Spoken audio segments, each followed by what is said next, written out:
أعوذ بالله من الشيطان الرجيم. بسم الله الرحمن الرحيم. الرحمن علم القرآن خلق الإنسان علمه البيان. الشمس والقمر بحسبان والنجم والشجر يسجدان والسماء رفعها ووضع الميزان ألا تطغوا في الميزان وأقيموا الوزن بالقسط ولا تخسروا الميزان. والأرض وضعها للأنام فيها فاكهة والنخل ذات الأكمام والحب ذو العصف والريحان. فبأي آلاء ربكما تكذبان؟ خلق الإنسان من صلصال كالفخار وخلق الجان من مارج من نار. فبأي آلاء ربكما تكذبان؟ رب المشرقين ورب المغربين. فبأي آلاء ربكما تكذبان؟ مرج البحرين يلتقيان بينهما برزخ لا يبغيان. فبأي آلاء ربكما تكذبان؟ يخرج منهما اللؤلؤ والمرجان. فبأي آلاء ربكما تكذبان؟ وله الجوار المنشآت في البحر كالأعلام. فبأي آلاء ربكما تكذبان؟ كل من عليها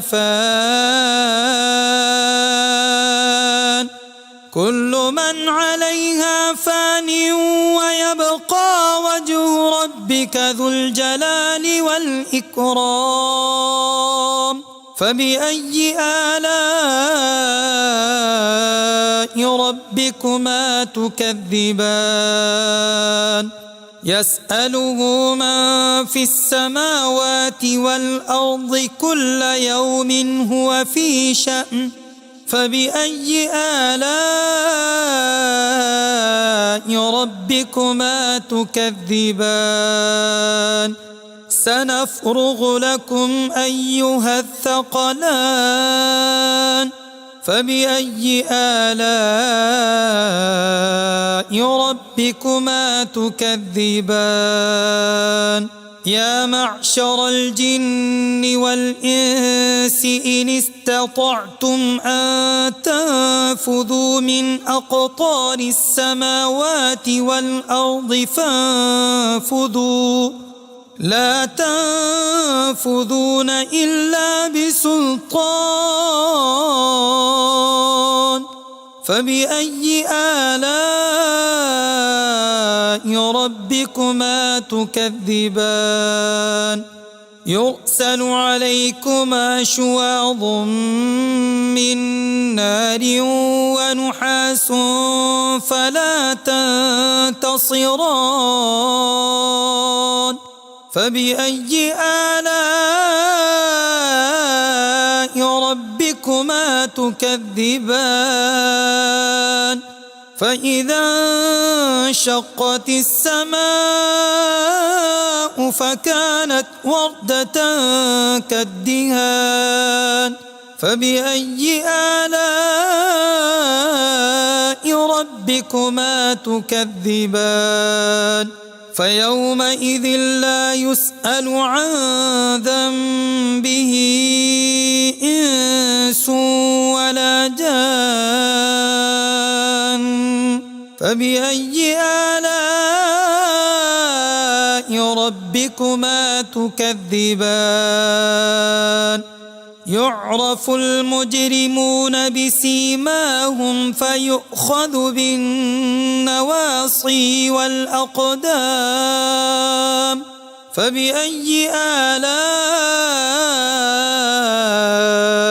ربكما تكذبان هذه جهنم التي يكذب بها المجرمون يطوفون بينها وبين حميم آن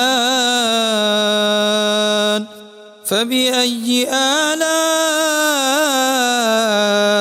ربكما تكذبان ولمن خاف مقام ربه جنتان فبأي آلاء ربكما تكذبان ذواتا أفنان فبأي آلاء ربكما تكذبان فيهما عينان تجريان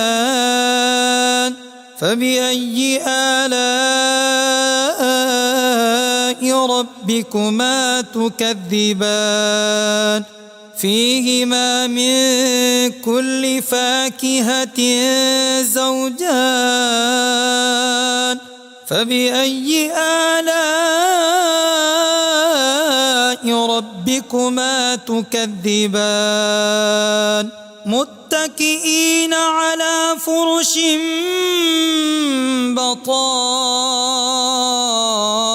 بطائنها من استبرق وجنى الجنتين دان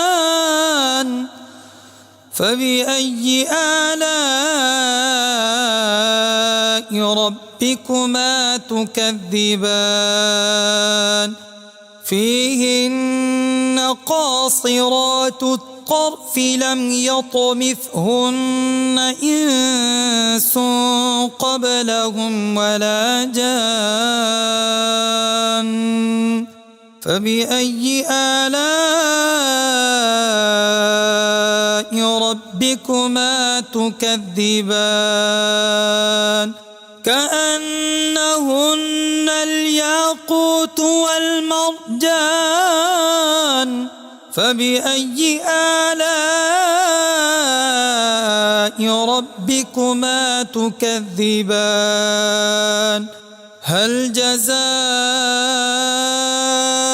الإحسان إلا الإحسان فبأي آلاء ربكما تكذبان ومن دونهما جنتان فبأي آلاء ربكما تكذبان مدهامتان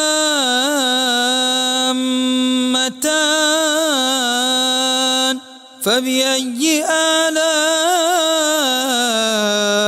ربكما تكذبان فيهما عينان نضاختان فبأي آلاء ربكما تكذبان فيهما فاكهة ونخل ورمان فبأي ربكما تكذبان فيهن خيرات حسان فبأي آلاء ربكما تكذبان حور مقصورات في الخيام فبأي آلاء ربكما تكذبان لم يطمثهن إنس قبلهم ولا جان فبأي آلاء ربكما تكذبان متكئين على رفرف خضر وعبقري حسان فبأي آلاء ربكما تكذبان تبارك اسم ربك ذي الجلال والإكرام صدق الله العظيم.